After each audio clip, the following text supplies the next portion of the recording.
Bismillahirrahmanirrahim.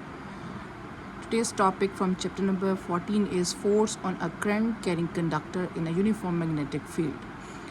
हमने current carrying conductor के बारे में पढ़ा है कि जब भी करंट पास करता है किसी भी कंडक्टर में से तो उसके सराउंडिंग में मैग्नेटिक फील्ड होती है। जैसे कि अगर हम ये बात करें कि करंट पास कर रहा है इस वायर में से या इस करंट में से, तो इसके सराउंडिंग में क्या मौजूद होती है, मैग्नेटिक फील्ड। और इस मैग्नेटिक फील्ड की डायरेक्शन हमने राइट हैंड रूल की मदद से फाइंड आउट की थी।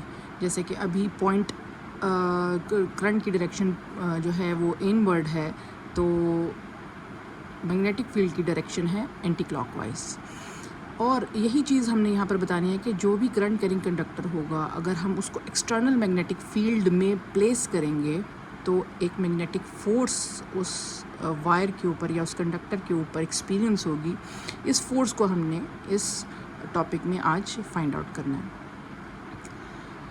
और यही चीज़ यहाँ पर मेंशन की है कि जो करंट कैरिंग कंडक्टर है उसकी एक अपनी मैग्नेटिक फील्ड है, और हम उसको जब एक्सटर्नल मैग्नेटिक फील्ड में रखेंगे तो इंटरेक्शन होगी दो मैग्नेटिक फील्ड्स की, जिसकी वजह से वो कंडक्टर या वायर एक्सपीरियंस करेगा magnetic force.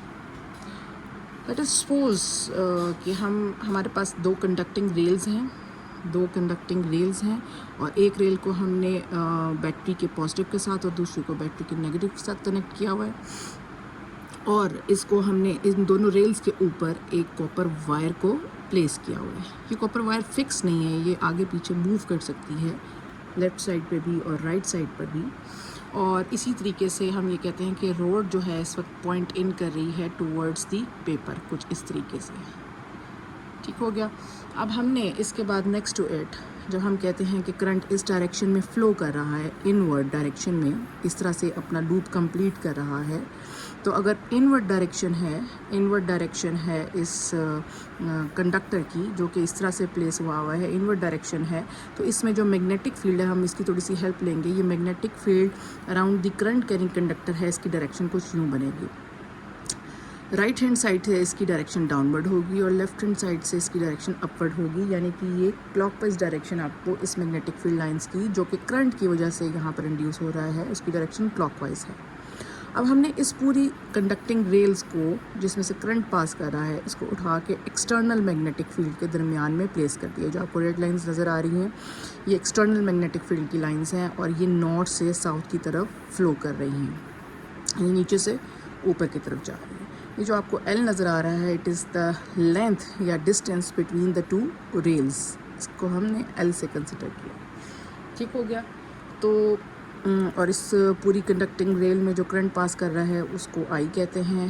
B is the magnetic field lines का मैग्नीट्यूड जो हमने दिया है वो B है। और अगर आप इसकी लेफ़्ट हैंड साइड पे कंसिडर करते हैं इस रॉड की, तो आपको नज़र आ रहा है कि जो क्लॉकवाइज डायरेक्शन जो यहाँ पर शो हो रही है, इसकी डायरेक्शन अपवर्ड है, जबकि जो रेड लाइंस हैं जो कि एक्सटर्नल मैग्नेटिक फील्ड की लाइंस हैं, ये भी अपवर्ड डायरेक्शन में है। तो ये दोनों डायरेक्शंस जो हैं अपवर्ड हैं, और ये सेम डायरेक्शन होने की वजह से एक दूसरे को रीइंफोर्स करेंगे, यानी कि एक दूसरे को एक डायरेक्शन में होने की वजह से एड अप करेंगे। तो इस साइड पर कंडक्टर की इसकी मैग्नेटिक फील्ड की स्ट्रेंथ स्ट्रॉन्गर हो जाएगी। जबकि हम राइट हैंड साइड पर अगर कंसिडर करते हैं, तो अगर आप ये देखें कि ये जो इंड्यूस्ड मैग्नेटिक फील्ड है due to current carrying wire, यहाँ से करंट मैग्नेटिक फील्ड की डायरेक्शन है डाउनवर्ड और एक्सटर्नल मैग्नेटिक फील्ड की डायरेक्शन किस तरफ है, अपवर्ड। ऑपोजिट इन डायरेक्शन होने की वजह से एक दूसरे को क्या कर रही हैं, कैंसिल आउट कर रही हैं, और यहाँ पर मैग्नेटिक फील्ड की स्ट्रेंथ क्या हो रही है, वीकर हो रही है।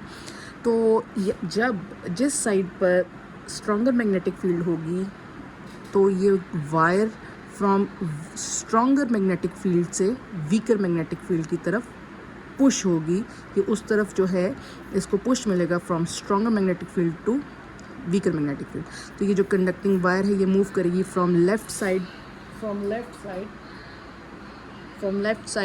To the right side of the conductor की तरफ। अब ये जो फोर्स इसके ऊपर अप्लाई हो रही है, एक तो हमने जस्टिफिकेशन दे दी कि स्ट्रॉन्ग से ये वीकर की तरफ इसको पुश मिलेगा और ये मूव करेगी। तो इसको हम एक और तरीके से भी राइट हैंड रूल की मदद से भी फाइंड आउट करते हैं। यहाँ पर एक और चीज़ मेंशन करते चलें कि यहाँ पर जो करंट फ्लो कर रहा है आई करंट फ्लो कर रहा है, तो ये जो मैग्नेटिक फील्ड इंड्यूस्ड है ये as long as current is there magnetic field is there. ये जो आपको सर्कुलर मोशन में नज़र आ रही है, as long as current is there magnetic field is there. When current is zero, magnetic field induce जो हुई है वो भी क्या हो जाएगी, ज़ीरो हो जाएगी। So this is the way. अब हम फाइंड आउट करते हैं कि वो कौन से फैक्टर्स हैं फोर्स के जिसके ऊपर ये मैग्नेटिक फोर्स जो है वो डिपेंड करती है। मैग्नेटिक फोर्स डिपेंड करती है करंट पे जो हमने कंडक्टिंग रेल्स को दिया। जितना ज़्यादा करंट होगा उतनी ही मैग्नेटिक ये फोर्स जो है वो ज़्यादा होगी। जितनी लेंथ बिटवीन द कंडक्टर्स ज़्यादा होगी उतने ही मैग्नेटिक फील्ड लाइंस उसमें से ज़्यादा पास करेंगी और मैग्नेटिक फोर्स उतनी ही स्ट्रॉन्गर होगी। ये प्रोपोर्शनल हैं एक दूसरे के। जो आप बढ़ाते जाएंगे किसी की भी वैल्यू, मैग्नेटिक फोर्स इंक्रीज़ करती जाएगी। सेम एज़ अगर आप मैग्नेटिक फील्ड जो आपने एक्सटर्नल मैग्नेट रखा हुआ है, अगर आप उसकी स्ट्रेंथ भी इंक्रीज़ करेंगे तो मैग्नेटिक फोर्स जो उस रॉड के ऊपर अप्लाई हो रही है, उसका जो वायर है, कंडक्टर है, जो उसके ऊपर फोर्स अप्लाई हो रही है, वो भी उसका मैग्नीट्यूड भी ज़्यादा हो जाएगा। Force is directly proportional to sine alpha. Sine alpha का मतलब है कि आपने ओरिएंटेशन कैसी रखनी है। लेंथ और मैग्नेटिक फील्ड के दरमियान एंगल परपेंडिकुलर होना चाहिए। जब ये परपेंडिकुलर होगा तब भी मैग्नेटिक फील्ड लाइंस उस कंडक्टिंग रेल्स में से पास करेंगी और जो इंड्यूस्ड मैग्नेटिक फील्ड है वो उसके अकॉर्डिंगली जो है स्ट्रॉन्गर और वीकर होगी। अगर ये दोनों पैरेलल हो जाएंगे तो कोई भी लाइन उस कंडक्टिंग रेल के एरिया में से पास नहीं कर सकेगी, इसीलिए कोई भी फोर्स उसके ऊपर अप्लाई नहीं होगी। तो जब भी परपेंडिकुलर जो वैल्यूज़ आती हैं उसके लिए हम जब भी ट्रिग्नोमेट्रिक सिंबल यूज़ करते हैं, दैट इज़ साइन, और alpha is the angle between the L and B. ये सारी के सारी जो फोर्सेस जिनके ऊपर डिपेंड कर रही है ये सब इसके प्रोपोर्शनल हैं, और अगर हम इन सबको कंबाइन करते हैं तो हमारे पास एक इक्वेशन बनती है, फिर directly proportional to I L B sine alpha. यहाँ पर कांस्टेंट साइन आएगा दैट जो इस प्रोपोर्शनल साइन को सब्स्टिट्यूट करेगा, तो जो प्रोपोर्शनल साइन है that is F is equal to K I L B sine alpha. So proportionality sign ने इज इक्वालिटी साइन के साथ इस कांस्टेंट को भी रिप्लेस किया है। दिस के इज़ कांस्टेंट ऑफ प्रोपोर्शनैलिटी जिसकी वैल्यू हम 1 ले रहे हैं। 1 जब सब्स्टिट्यूट करेंगे तो हमारे पास फोर्स की वैल्यू आएगी, जो मैग्नेटिक फोर्स है, जो हमने force on a current carrying conductor in uniform magnetic field find करनी थी, उसकी वैल्यू है F is equal to I L B sine alpha. Vectorial form में लिखेंगे तो इस मैग्नीट्यूड के साथ हम इस वेक्टर साइन को भी मल्टीप्लाई करेंगे। तो अब आपके पास अगर इसके साथ इसकी वो वेक्टोरियल फॉर्म में अगर हम क्रॉस प्रोडक्ट में लिखते हैं तो F is equal to I L cross B. L is the length, length is basically, यहाँ पर हमने इसके ऊपर एरो हेड लगाया क्योंकि ये डिस्प्लेसमेंट है, ये डिस्प्लेसमेंट है। करंट जिस डायरेक्शन में फ़्लो कर रहा है उस डायरेक्शन को आपने डिस्प्लेसमेंट यानी एल की फॉर्म में लिया है। एल इज़ द डिस्प्लेसमेंट, यानी इस डायरेक्शन में करंट ने अपना डिस्टेंस जो है वो कवर किया है। So that is why L के ऊपर हमने वेक्टर साइन डाला है। सो एल क्रॉस बी, और एल और बी के दरमियान एंगल हमारे पास 90 डिग्री होगा, तभी फोर्स मैक्सिमम होगी। इसी चीज़ को डिस्कस करने के लिए हमने 3 डिफरेंट केसेस को पैरेलल, एंटी पैरेलल और परपेंडिकुलर प्लेस करके मैक्सिमम और मिनिमम फोर्स को फाइंड आउट किया है। जब हमारे पास एंगल 0 डिग्री होगा, यानी कि एल एंड बी आपस में पैरेलल होंगे, इस तरह से पैरेलल होंगे, यानी आपके पास मैग्नेटिक फील्ड ऑलरेडी इस डायरेक्शन में है, और अगर आपने लेंथ ऑफ दी जो कंडक्टर है, जो आपने लेंथ ऑफ दी जो कंडक्टिंग रेल्स के दरमियान जो है उनको भी आपने पैरेलल प्लेस कर दिया है बी के, तो उस टाइम पर एंगल बनेगा 0 डिग्री। और जब आप इस इक्वेशन में इसको सब्स्टिट्यूट करेंगे तो फोर्स भी आपके पास 0 यानी कि मिनिमम आएगी। मैक्सिमम केस ये तब होगा जब एल और बी के दरमियान एंगल 90 डिग्री है, जैसे कि अभी हमने थोड़ी देर पहले डिस्कस किया था कि एल और बी के दरमियान मैक्सिमम फोर्स के लिए एंगल क्या होना चाहिए, 90 डिग्री। तो आपके पास उसमें फोर्स मैक्सिमम आएगी which is equal to the magnitude of I L and B. ये सिमिलरली जैसे हमने केस 1 डिस्कस करिए थे, ये पैरेलल के लिए, एंटी पैरेलल के लिए भी फोर्स क्या होगी, 0 होगी। अब हम डायरेक्शन फाइंड आउट करते हैं by using right hand rule, कि हम डायरेक्शन ऑफ मैग्नेटिक फोर्स कैसे फाइंड आउट कर सकते हैं। ये हम फाइंड आउट करेंगे by palm right hand rule के मुताबिक। ये पाम राइट हैंड रूल क्या है, इसको हम यहाँ पर थोड़ा सा देख लेते हैं।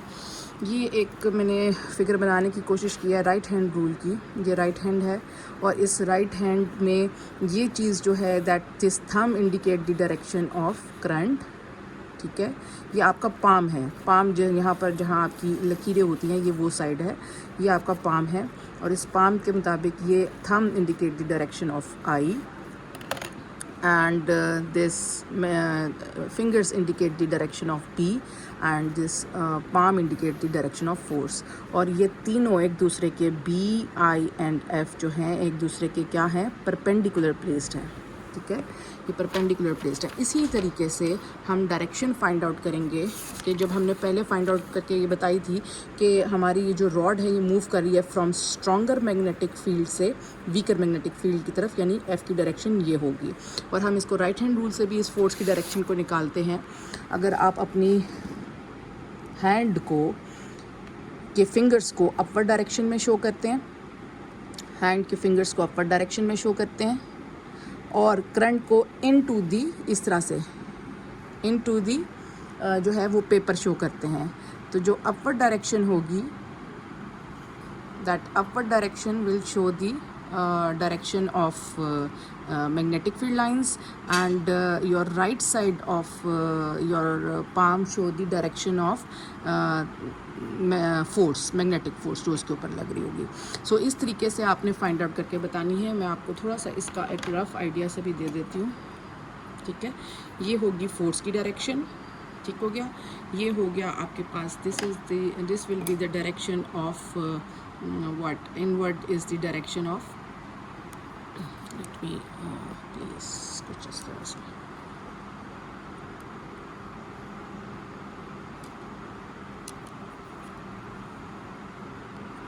आपके लिए मैं एक एंगल्स यहाँ पर इस वक्त बना रही हूँ ताकि आपको इजी हो इसको समझने में। 1 मिनट।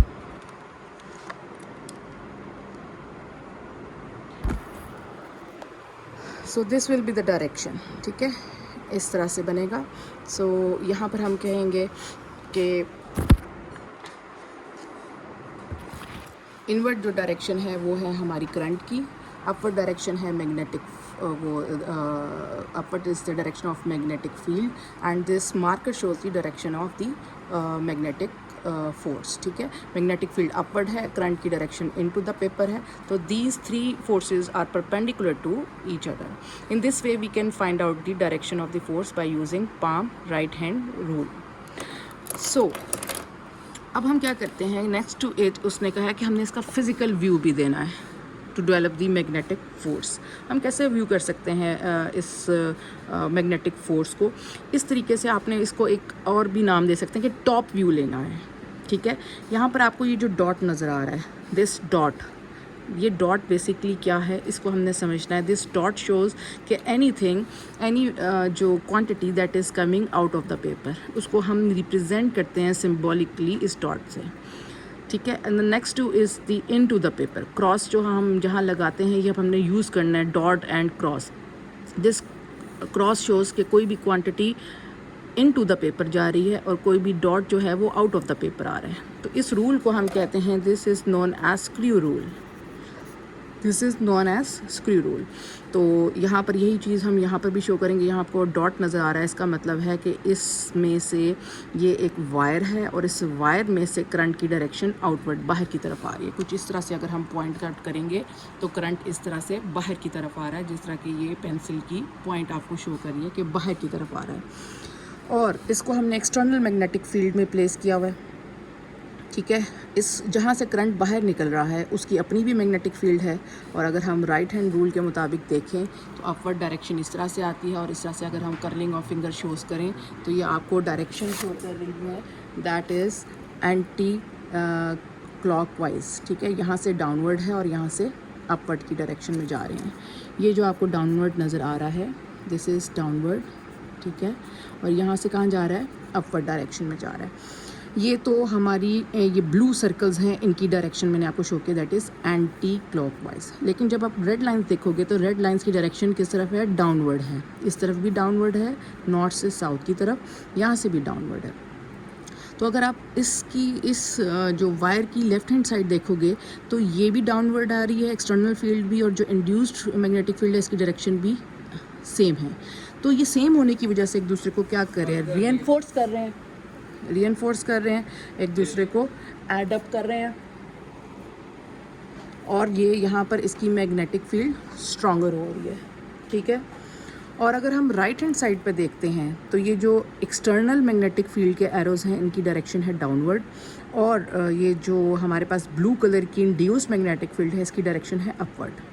ये एक दूसरे के ऑपोजिट हैं, जिसकी वजह से एक दूसरे को क्या कर रहे हैं, कैंसिल आउट कर रही हैं मैक्सिमम, और हमारे पास काफ़ी हद तक magnetic field lines cancel out हो रही हैं, और यहाँ पर हमारी मैग्नेटिक फील्ड की स्ट्रेंथ जो है वो वीकर हो रही है,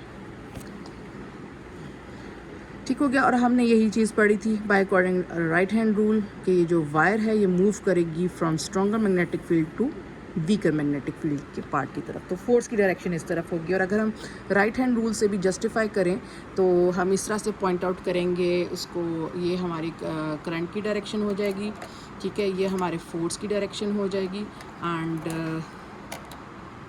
this will be the direction of, जो डाउनवर्ड फोर्स होगी इस तरह से, downward force will be the direction of magnetic field lines. तो ये तीनों भी क्या होंगी, परपेंडिकुलर। जो रेड पेन है इस वक्त शो कर रहा है आपको, this red pen is showing the direction of the magnetic force जो इस वायर के ऊपर लग रही है, और ये वायर मूव कर रही है from stronger magnetic field to the weaker magnetic field की तरफ। It's another way to find out the direction of the magnetic field.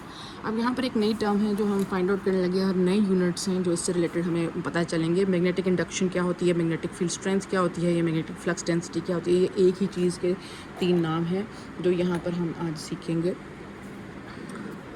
हमारे पास ये फॉर्मूला है F=ILB sin अल्फ़ा। हम कहते हैं कि लेट अस सपोज हमारे पास 1 एम्पीयर करंट पास कर रहा है, जबकि हमारे कंडक्टर के पास जो लेंथ है वो 1 मीटर है, और उनकी दरमियान orientation between length and magnetic field कितनी है, 90 डिग्री। और अगर हम ये सब कुछ अबव इक्वेशन में सब्स्टिट्यूट करते हैं तो हमारे पास इक्वेशन बनती है F=B। इसका मतलब ये है कि जो आपके पास मैग्नेटिक फ्लक्स डेंसिटी आई है, या मैग्नेटिक फील्ड स्ट्रेंथ आई है, या मैग्नेटिक इंडक्शन आई है, ये क्या है, ये है जब मैग्नेटिक फोर्स हम किसी भी कंडक्टर के ऊपर, जिसकी लेंथ कितनी है 1 मीटर, उसमें से करंट कितना पास कर रहा है 1 एम्पियर, और वो किस ओरिएंटेशन में प्लेस्ड है, 90 डिग्री के ओरिएंटेशन में प्लेस है, तो this is called the magnetic flux density, या मैग्नेटिक फील्ड स्ट्रेंथ, या मैग्नेटिक इंडक्शन। मैग्नेटिक इंडक्शन के जो यूनिट हैं that is called the tesla, and 1 tesla is equal to newton per ampere per metre, and 1 tesla जो है that is the bigger unit. So 1 tesla में कितने gauss आते हैं, दैट इज़ इक्वल टू 10⁻⁴ गॉस। 1 tesla is equal to 10⁻⁴ Gauss. Gauss is also the unit of magnetic induction, ठीक हो गया। So similarly 1 gauss is equal to 10⁻⁴ tesla. अब यहाँ पर एक चीज़ आएगी कि tesla newton per ampere per metre के इक्वल कैसे होगा, वो हम यहाँ से फाइंड आउट करेंगे। हम कहते हैं लेट अस सपोज अल्फ़ा यहाँ पर मैक्सिमम है, साइन जो है 90 डिग्री है, तो ये 1 की वैल्यू होगी, तो F किसके इक्वल आ गया, ILB के इक्वल आ गया। सो F=ILB। यहाँ से B की वैल्यू हम निकालेंगे, B इस तरफ रहने देंगे, या IL इस तरफ जाके डिवीजन में आएगा क्रॉस मल्टीप्लाई के बाद। सो F=IL। यहाँ से अगर हम देखें तो B टेस्ला किसके इक्वल है, फोर्स के यूनिट से न्यूटन, I के यूनिट से एम्पियर, L के यूनिट से metre.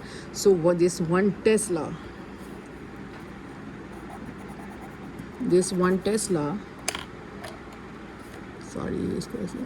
Tesla is equal to newton per ampere per metre. Okay students, thank you.